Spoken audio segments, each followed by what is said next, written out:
اور ان کو شاید لگتا ہے کہ پاکستان معاونت کر رہا ہے یا پاکستان کا انفلوئنس ہے یا پاکستان اس بات کا تو الزام بارہا لگا چکے ہیں، اشرف غنی بھی بارہا کہہ چکے ہیں، حالانکہ پاکستان اس بات کی تردید کر چکا ہے اور یہ بات بار بار کہی گئی ہے کہ ہمارا کوئی فیورٹ نہیں ہے اور ہم کسی کی مدد نہیں کریں گے اس طرح کے معاملات میں۔ لیکن دیکھیں بات یہ ہے کہ پاکستان کو ہمیشہ بڑے بھائی کا درجہ دیا جاتا ہے، آلدو ہم نے کبھی اسرٹ نہیں کیا، ہم نے کبھی ان کو جا کے انفلوئنس نہیں کیا، ہم نے کبھی ان کو جا کے کچھ کہا نہیں ہے، لیکن آپ کو یاد ہوگا جب انہوں نے جب بامیان کا واقعہ ہوا تھا اور بامیان کے بت جو ہے وہ توڑنے کی بات ہو رہی تھی تو اس وقت پاکستان کو کہا گیا تھا، جوان نے کہا تھا پاکستان کو جو ہے وہ ان ممالک نے اسپیشلی جو کہ بدھا کے بتوں کے حوالے سے جو ہے وہ ان کے خاص مذہبی وہ معاملات تھے، تو پاکستان کو بیچ میں ڈالا گیا تھا کہ آپ جائیں، آپ کی سنی جاتی ہے، آپ کی مانی جاتی ہے، اور پاکستان نے اس وقت کوشش کی تھی لیکن انہوں نے نہیں مانی تھی ہماری بات، اور نتیجہ یہ ہوا تھا کہ وہ بامیان کے بت ٹوٹ گئے تھے۔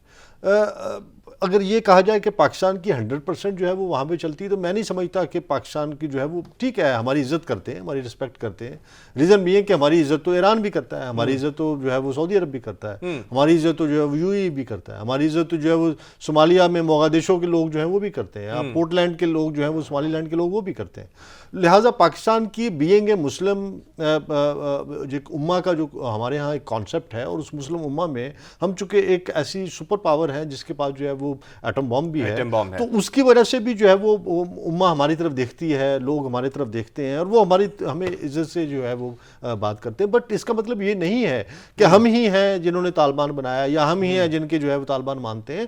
طالبان کے اپنے انٹرسٹ بھی ہیں، طالبان کے اپنے معاملات بھی ہیں، اور وہ اپنے معاملات کو زیادہ اگر ایسا ہوتا تو اس وقت جو ہے پوری دنیا کوشش کر رہی تھی، ہم نے بھی بہت کوشش کی تھی، لیکن انہوں نے ہماری بات نہیں سنی۔ نہیں، انہوں نے بات نہیں سنی، اور پاکستان کے انفلوئنس کو اس طریقے سے نہیں لینا چاہیے کیونکہ پاکستان کی سے ہے، لیکن اس طرح نہیں ہے۔ یہ بھی آپ سے جاننا چاہوں گا کہ یہ جو طالبان ہیں، جس طرح آپ کہہ رہے ہیں کہ طالبان کو ہم نے بنایا یا ہم سپورٹ کر رہے ہیں، طالبان آئے کہاں سے؟ اور ابھی جو صورتحال ہے کہ ابھی کی صورتحال میں بھی کبھی طالبان آتے ہیں، کبھی غائب ہوتے ہیں، کبھی پھر آتے ہیں، پھر چھا جاتے ہیں، اور اب تو مکمل طور پہ چھائے ہوئے ہیں۔ اور ایک سوال اس کے ساتھ میں یہ بھی جوڑنا چاہوں گا کہ اگر جو یہ طاقت کے ساتھ حکومت بنانے میں کامیاب ہو جائیں گے تو دنیا تسلیم کرے گی؟ دیکھیں یہ آپ نے بڑا زبردست سوال کیا ہے، دو آپ کے سوال کے پارٹس ہیں۔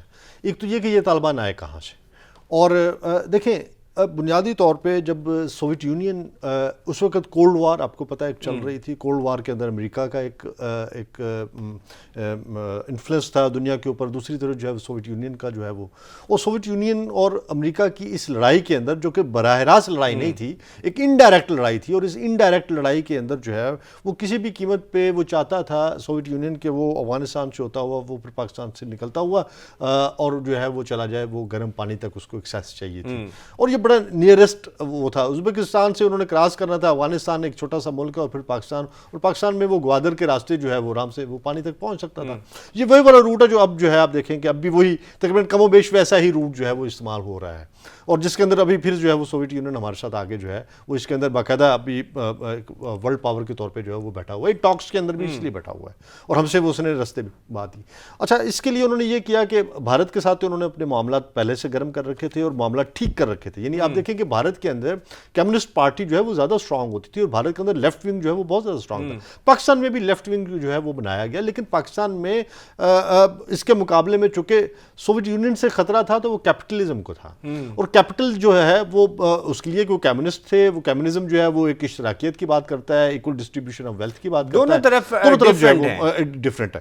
اچھا، ادھر سے جب یہ آتا ہے سوویت یونین آتا ہے تو امریکہ نے کہا کہ اس کو روکو، اگر یہ آ گیا تو یہ تو پوری دنیا کی معیشت کے اوپر چھا جائے گا، اور اگر جس طرح چائنا کے اندر بھی کمیونزم ہے، باقی دنیا کے اندر بھی کمیونزم آ گیا تو پھر کیپٹلسٹ کدھر جائیں گے، سرمایہ دار کہاں جائیں گے؟ سرمایہ داروں سے تو سرمایہ چھین لیں گے یہ لوگ۔ لہٰذا انہوں نے کہا کہ ان کو یہاں پہ روکتے ہیں اور ان کو روک کے ہم افغانستان میں مارتے ہیں ان کو۔ پاکستان کو اس کے لیے جو ہے انہوں نے فرنٹ لائن اسٹیٹ بنایا، اور پھر انہوں نے پاکستان کے ذریعے جو ہے وہاں پہ انفلوئنس کیا، اور پاکستان نے جا کے وہاں پہ ہم نے وار سٹارٹ کی تھی ان کے خلاف۔ اچھا، وہاں پہ جا کے جب جنگ تو شروع کر دی اور جنگ جیت بھی لی، اور جب جنگ جیت لی ہم نے، اور جنگ جیتنے کے بعد ہونا تو یہ چاہیے تھا وہ جو وارئرز جن کو ہم نے لڑنا سکھایا تھا اور جن کو ہم نے کہا تھا کہ آؤ بھی افغان جہاد کے نام پہ جو ہے جن کو ہم نے ساتھ ملایا تھا اور جن کو کہا تھا کہ موٹیویٹ کیا تھا، ان کو ہم نے جا کے جو ہے وہ ہمارے لوگوں نے جا کے بندوقیں کندھوں پہ اٹھا کے ان کو جا کے پرووائڈ کی تھی، اور ان کو کہا کہ آپ جو ہے وہ یہ سٹارٹ کریں اس کے خلاف جو ہے۔ اچھا، وہ سٹارٹ ہو گیا، سارا کچھ ہو گیا، جب وہ جیت لی جنگ تو امریکہ یہاں سے نکلا، اس نے کہا بس ٹھیک ہے، اپنا انٹرسٹ پورا کر لیا اور وہ یہاں سے نکل گئے. اسی کے اوپر مزید بات کریں گے, بریک پہ جا رہے ہیں صغیر صاحب. ناظرین بریک پر جا رہے ہیں, بات ساری انٹرسٹ کی ہے اور اپنے انٹرسٹ گیم کے اوپر اس خطے کے امن کو داؤ پر لگایا گیا. اب یہ ٹھیک کیسے ہوگا, اور اگر طالبان طاقتور حکومت بناتے ہیں تو کیا دنیا تسلیم کرے گی؟ اسی پر مزید بات کریں گے, لیکن ایک بریک کے بعد ہمارے ساتھ رہیے گا.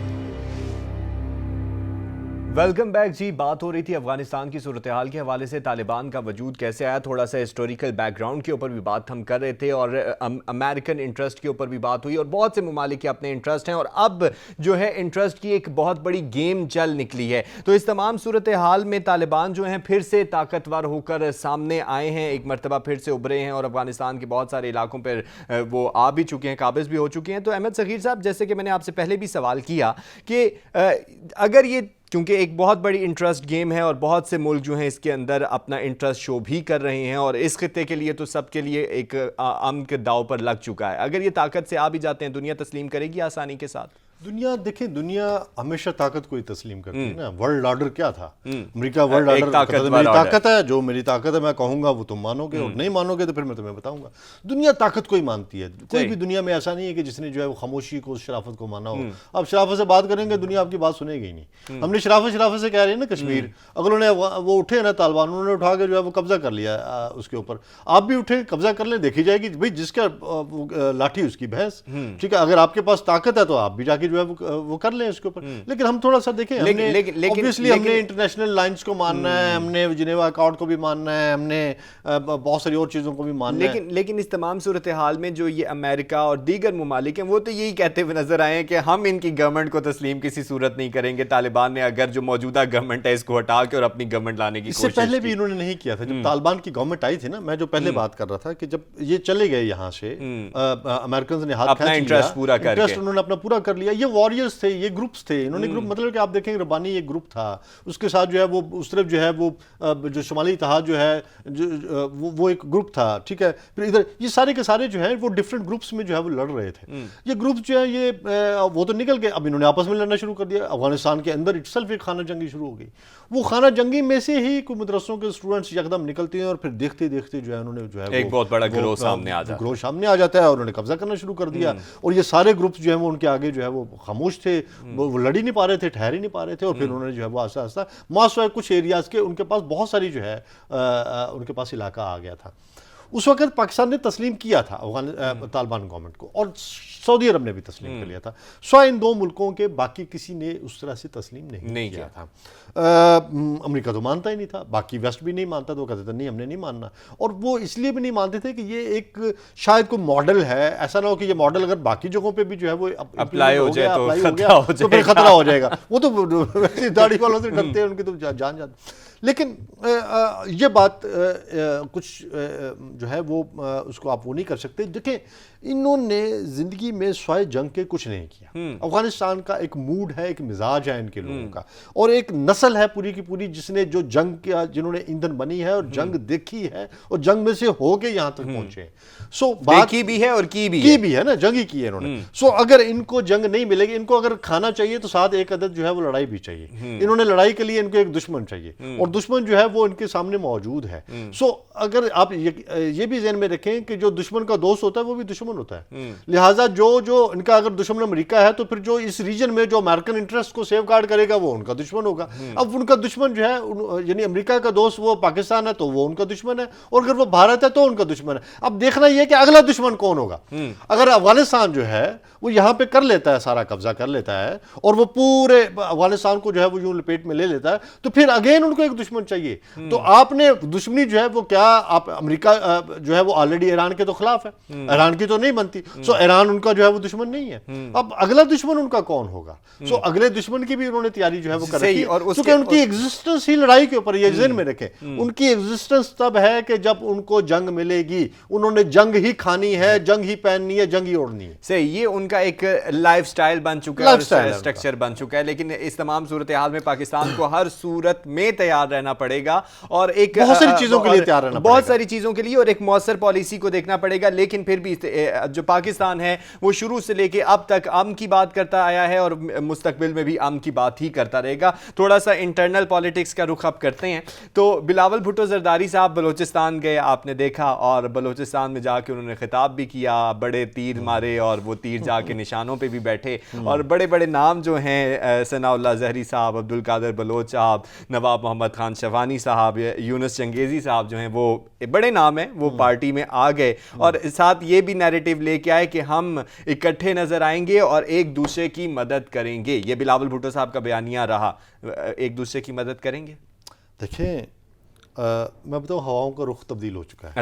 اچھا, بلوچستان میں جب بھی تبدیلی آتی ہے تو اس تبدیلی کے اثرات آپ کو سینٹ میں بھی نظر آتے ہیں, اس تبدیلی کے اثرات آپ کو اور بھی کئی جگہوں پہ نظر آتے ہیں, اور سینٹ میں اس سے پہلے یوسف رضا گیلانی کی شکل میں بھی آپ کو ایک تبدیلی نظر آئی تھی. لیکن سینٹ میں یہ بھی بات آپ یاد رکھیں کہ صادق سنجرانی صاحب جو ہیں وہ بڑے مضبوط کینڈیڈیٹ ہیں, لیکن اگر ان کو پیپلز پارٹی ان کے ساتھ اب کھڑی ہو جاتی ہے آگے, یا پیپلز پارٹی کی سپورٹ جو ہے وہاں سے, چونکہ افغانستان جو بلوچستان ہے, بلوچستان اس کا بڑا انفلوئنس ہے اس کے اندر جو ہے, اور وہ بلوچستان کے ہی کچھ لوگ تھے جنہوں نے, آپ کو یاد ہے نا, وہ اوپر نیچے ہوئے تھے اور سینٹ کا سارا نظام جو ہے الٹ ہو گیا, کر دیا تھا سارا انہوں نے.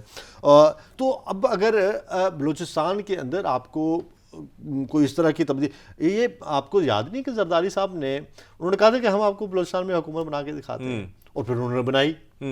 اچھا, اس کا مطلب یہ ہے کہ اگر اس وقت موسٹ فیوریٹ عمران خان کے بعد کوئی ہے تو وہ بلاول بھٹو. اس کے اوپر مزید بات کرتے ہیں, بریک پہ جا رہے ہیں. موسٹ فیوریٹ بلاول بھٹو زرداری صاحب تو ہو گئے, لیکن وہ کہتے ہیں بلوچستان میں جو آئندہ آنے والا وزیر اعلیٰ ہوگا وہ پاکستان پیپلز پارٹی سے ہوگا. تو کیا ہوگا, ہمارے ساتھ رہیے گا. ویلکم بیک جی. بلوچستان میں تیر چل نکلا ہے, تو احمد صغیر صاحب, بلاول بھٹو صاحب بڑے متحرک نظر آئے, بلوچستان میں تیر چلا, وہ وزیر اعلیٰ کی بات کر رہے ہیں, بلوچستان کا اگلا وزیر اعلیٰ پی پی کا ہوگا کہ نہیں ہوگا؟ مجھے لگتا ہے کہ جس طریقے سے مطلب کہ یہ جو اسپیشلی آپ کو کیا لگتا ہے کہ عبدالقادر بلوچ صاحب جو ہے وہ باخبر نہیں, وہ بڑے باخبر آدمی ہیں, اور ان کے پاس زہری صاحب جو ہیں وہ بڑے باخبر آدمی ہیں. ان کے پاس خبر جو ہوتی ہے وہ مصدقہ ہوتی ہے, مصدقہ بھی ہوتی ہے اور بڑی پکی ہوتی ہے, اور وہ خبر جو ہے وہ تھوڑی سی سمجھ لیں کہ فیوچرسٹک ان کے پاس نیوز ہوتی ہے. تو اگر وہ آئے ہیں تو مجھے لگتا ہے کہ بلاول نے جو بات کی ہے, بلاول نے ہوا میں بات نہیں کی. وہ اگر حکومت نہ بھی بنا پائے تو حکومت گرا ضرور دیں گے, چاہے کسی تیسرے کو لے آئیں, اس کو نہیں رہنے دیں گے. اور ان کو نہیں رہنے دیں گے. ابھی ٹف ٹائم, ابھی بلوچستان کی جو موجودہ وہ ہے نا, جو بھی رجیم وہاں پہ بیٹھی ہوئی ہے, ان کے لیے اب ٹف ٹائم شروع ہو گیا. جام کمال صاحب کے لیے ٹف ٹائم شروع ہو چکا ہے, کاؤنٹ ڈاؤن شروع ہوتا ہے. اچھا, پی ڈی ایم جو ہے وہ 11 اگست کو سربراہی اجلاس کرنے جا رہی ہے, مولانا پھر صدارت کریں گے, نواز شریف لنک سے خطاب کریں گے. پی ڈی ایم آتی ہے جاتی ہے, کبھی اس کی بتی جلتی ہے, کبھی بجھ جاتی ہے. کیا صورتحال ہے, کیا ویسا پریشر ڈیولپ کر پائے گی جیسا شروع دنوں میں انہوں نے پرائم منسٹر صاحب پہ کر لیا تھا؟ دیکھیں, میں آپ کو بتاؤں, پی ڈی ایم میں نو ڈاؤٹ کہ پیپلز پارٹی کی جانے سے پی ڈی ایم کو بڑا دھچکا لگا ہے, اور پیپلز پارٹی کا آبویسلی ایک پورا ایک صوبہ ہے جس میں ان کی حکومت ہے, اور جب تک ایک حکومتی پارٹی کسی اپوزیشن اتحاد میں اگر بیٹھی ہوئی ہو تو اس کا بڑا امپیکٹ ہوتا ہے. اس کی وجہ یہ ہے کہ وہ کم از کم اس صوبے میں آپ اپوزیشن بن کے وفاق کے خلاف جو ہے آپ آزادی کے ساتھ جو ہے آپ معاملات کر سکتے ہیں. مثلاً ہے کہ آپ دیکھیں کہ اگر کراچی میں آپ نے جلسہ کرنا ہے پی ڈی ایم نے, تو کراچی میں تو حکومت ہی ان کی ہے, تو وہ تو بھر بھر کے لے آئیں گے, تو ایک بڑا جلسہ, ایک بڑا شو کر سکتے ہیں. اور اگر کراچی سے اپنی تحریک کا آغاز کرنا ہے تو جو ٹرینیں کراچی سے چلیں گی وہ تو کراچی سے ہی چلنی ہے نا, تو اس کی ہر سیٹ بھری ہوئی آئیں گی, وہ بھری ہوئی آئیں گی, اور وہ اسلام آباد میں پریشر ڈیولپ کر سکتے ہیں آپ اس کے. لیکن اگر پیپلز پارٹی اس میں نہیں ہے تو پھر ٹرینیں خالی نکلیں گی وہاں سے, ٹرینوں میں سیٹیں بھی نہیں لگیں گی. اچھا, نون لیگ ویسے ہی جو ہے آپ دیکھیں, لیکن جیسا آپ کہہ رہے ہیں کہ خالی نکلیں گی اور سیٹیں بھی بک ہوں گی یا نہیں ہوں گی, وہاں کا بڑا کردار ہے. لیکن اگر دیکھا جائے تو پی ڈی ایم میں سے پیپلز پارٹی کو آؤٹ کرنے میں نون لیگ کا ریجڈ کردار آپ کو نظر نہیں آیا؟ نہیں, دیکھیں, ریجڈ اور ان کا یہ دونوں آپس میں کھڑی تو ایک دوسرے کی ضد پہ ہے. اس کی وجہ یہ ہے کہ نون لیگ ہمیشہ سے ہی رائٹ ونگ پولیٹیکل پارٹی رہی ہے اس ملک کے اندر. انہوں نے رائٹسٹ موومنٹس کی وہ بات کی, اور ایک رائٹ ونگ جو رائٹس ہیں اس کو پروٹیکٹ کیا ہے انہوں نے پاکستان کے اندر. ویئر ایز ہمیشہ آپ دیکھیں پیپلز پارٹی نے سوشلزم کی بات بھی کی, پیپلز پارٹی نے جو ہے اس ملک کے اندر روٹی کپڑے مکان کی بات بھی کی, انہوں نے مزدور کی بھی بات کی, انہوں نے پرولتاریہ کی بھی بات کی, اور انہوں نے ایک جو ہے پروگریسو پارٹی ہونے کی طرف جو ہے انہوں نے. سو ان کی ایک اصولی ضد ہے ایک دوسرے نظریاتی ضد. لیکن ابھی P D M pressure develop کرے گی؟ مجھے نہیں لگتا کہ پی ڈی ایم اس طرح سے پریشر ڈیولپ کر پائے گی جس طرح سے جیسے شروع دنوں میں کیا. اس لیے کہ پی ڈی ایم کے اندر بھی تو بڑے معاملات ہیں. پی ڈی ایم کے اندر جو ہے اگر ہم صرف نون لیگ کو ایک بڑی پولیٹیکل پارٹی کے طور پہ لیں تو نون لیگ اٹ سیلف جو ہے وہ بہت سارے مسائل کا شکار ہے. مثلا آپ دیکھ لیں اس کے اندر جو ہے مریم صاحبہ کا مفاہمت اور مزاحمت کے بیانیے ہیں اور شاہد خان صاحب جو ہیں وہ اس کو کاؤنٹر کرتے رہتے ہیں. ٹھیک ہے, خواجہ سعد رفیق آپ کو دیکھیں کہیں نظر آتے ہیں, کہیں نظر ہی نہیں آتے. خواجہ صاحب بالکل خاموش ہیں, وہ آپ کو بھی پتہ ہے کہ وہ فون شون کی بات کرتے ہوتے ہیں. رانا ثناء اللہ صاحب جو ہیں وہ بڑے متحرک ہیں. رانا ثناء اللہ صاحب تھوڑے سے اس لیے کہ وہ باہر آ کے کھیلتے ہیں نا, ان کا اور طرح کا ہے. پھر ٹھیک ہے, شہباز شریف صاحب کو آپ دیکھ لیں, شہباز شریف صاحب بھی تقریباً بیچ کی بات کر رہے ہوتے ہیں, اور ان کے پاس کوئی ایسا بڑا لیڈر نہیں ہے جو کہ آ کے دستگیر صاحب یا باقی جو وہ اس پائے کے نہیں ہے, احسن اقبال وغیرہ جو ہے کہ جس پائے پہ جو ہے وہ آ کے ایک نیشنلسٹ فورس جو ہے وہ آ کے بیانیہ وہ دے سکیں اور اس کو جو ہے وہ لیڈ کر سکیں. سو آج جا کے ان کے پاس لیڈر 2 ہی 3 بچتے ہیں, اور وہ 2-3 لیڈرز میں سے ان کی آپس کی باتیں ہی نہیں آپس میں ملتی. تو میں نہیں سمجھتا کہ نون لیگ یعنی آپ کو پی ڈی ایم جو ہے وہ تاثر نہیں دیتی ہوئی نظر آ رہی کہ کوئی پریشر ڈیولپ کر پائے گی اور حکومت کو کوئی ان سے خوف ہوگا یا ڈرنا چاہیے. ای ووٹنگ کے والے بات کریں گے کیونکہ میرے پاس ٹائم بہت تھوڑا رہ گیا ہے. تو ای ووٹنگ وزیر اعظم صاحب بہت زیادہ متحرک رہے, ای ووٹنگ آئے گی, انہوں نے معائنہ بھی کیا, عملی مظاہرہ بھی کیا, لیکن کہیں پہ اس کا حقیقی عملی مظاہرہ کسی الیکشن میں نہ ضمنی میں نظر آیا نہ کہیں اور نظر آیا. کیا یہ اچانک سے جنرل الیکشن میں نظر آئے گا؟ جیسے آر ٹی ایس سسٹم بیٹھا تھا تو یہ بیٹھ گیا, تو پھر کیا ہوگا؟ پھر وہی ہوگا جو آر ٹی ایس سسٹم بیٹھنے کے بعد ہوتا ہے, پھر رزلٹ آ جائیں گے, مینول رزلٹ آئیں گے. صحیح, ٹھیک ہے. یعنی آپ کو لگ رہا ہے کہ وہی ہوگا. میں بتاؤں ابھی بھی پاکستان کے اندر آپ بینکوں میں چلے جائیں نا اور لائٹ گئی بھی ہو تو وہی پرانے کھاتے نکال کے بیٹھے ہوتے ہیں, آئیں جی لائیں جی لگائیں جی انگوٹھے لگائیں جی یہ کریں جی وہ کریں. آج تک بھائی ہم اس ملک کے اندر, خان صاحب نے کہا تھا کہ میں ای گورننس, انہوں نے کہا تھا کہ میں اسٹیشنری کو نکال دوں گا, کاغذ کو نکال دوں گا, ای میل پہ ہوگا اور واٹس ایپ کے اوپر جو ہے وہ آپ اپنے آرڈرز کریں, اور دوسرا تیسرا. کہاں گئے وہ سارے؟ نہیں کہا تو انہوں نے بہت کچھ تھا, میں یہ کر دوں گا وہ کر دوں گا, نوکریاں دے دوں گا. جتنی نوکریاں دینے کی بات کی تھی اتنے سے زیادہ بے روزگار ہو گئے ہیں. دھاندلی کا نعرہ ختم ہوگا ای ووٹنگ کے بعد؟ نہیں, دھاندلی کا نعرہ تو پڑے گا. اچھا, اس لیے کہ ہم دیکھیں, ہم وہ لوگ ہیں کہ جو نادرا کے معاملات کو ہم نہیں مانتے. ہم نادرا کا جو ڈیٹا بیس ہے اس کے اوپر بہت سارے سوال پہلے بھی اٹھ چکے ہیں, اس لیے کہ اس کے اندر بہت ساری ایمبیگوٹیز ہیں. آپ دیکھ لیں کہ بھائی نادرا جو ہے وہ بلوچستان کے اندر, کراچی کے اندر, پنجاب کے مختلف شہروں کے اندر ہمیں ایسے کیسز پکڑے گئے ہیں جس میں جو ان کے اپنے ہی لوگوں نے لوگوں کو شناختی کارڈ بنا کے دیے اور جیلی شناختی کارڈ بنا کے دیے. افغانستان کے لوگوں کو آپ دیکھیں کہ کتنے بڑے افغانی بیٹھے ہوئے ہیں بلوچستان کے اندر جو ہے اور کوئٹہ کے اندر, جو ان کو کس نے بنا کے دیے آئی ڈی کارڈ جو ہے انہوں نے بنا کے دیے تھے. باقاعدہ اسکینڈل جو ہے وہ سامنے آیا تھا. اب کراچی کے اندر دھاندلی کہیں بھی آپ کو ختم ہوتی ہے, دھاندلی کا نعرہ نظر آ رہا ہے آپ کو. ای ووٹنگ ہو جائے یا جتنے بھی مسائل ہو جائے, مائنڈ سیٹ کو بدلنے کی ضرورت ہے, اور جو آپریٹ کرنے والے ہیں انہوں نے دیکھنا ہے کہ کس طرح سے آپریٹ ہوگا. لیکن ای ووٹنگ کے بعد دھاندلی کا نعرہ اپنی جگہ برقرار ہے. پاکستان زندہ باد. اللہ حافظ.